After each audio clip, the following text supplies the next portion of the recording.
मेहकर तालुक्यातील स्मशानभूमी आरक्षित असताना देखील ग्रामीण प्रशासनानं 1 गुंठा जमीन गावातीलच एका व्यक्तीच्या नावावर केल्याचा आरोप स्थानिक महिलांनी केलाय। हे अतिक्रमण काढण्यात यावं या मागणीसाठी 23 महिलांनी अन्नत्याग आंदोलन सुरू केलंय।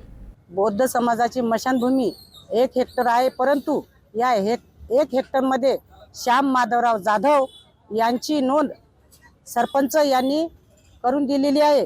कारण यासाठी आम्ही कागदपत्र सर्व यांना दिले, पण त्यांची नोंद त्यांनी हटवलेली नाही व तसेच आम्ही तहसील कार्यालयाला सुद्धा हे कागद दिलेत की यांची नोंद माघार घ्या।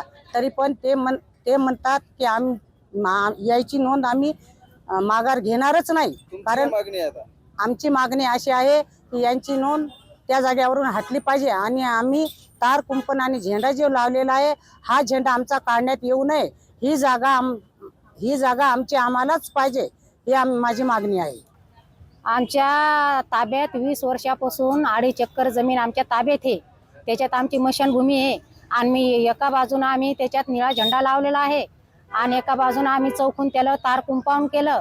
आणि ग्रामपंचायतीवाल्या लोकांना काय केलं, तो श्याम जाधव आहे आमच्या माघारी त्याच्या नावावर 1 गुंठा जमीन केली। तर आम्हाला ते पटलं नाही। तर त्याच्यात फक्त कारणीभूत कोण आहे, ग्रामसेवक, सरपंच, हे लोक ते आमचं त्याचं म्हणणं आहे की यानं निळा झेंडा काढाव, कंपाऊंड काढाव आणि 20 वर्षापासून आमच्या ताब्यात येते। तर आमचं एवढंच म्हणणं आहे की ते आमच्या ताब्यात यावं आणि आमच्या नावाने यानं करून द्यावा।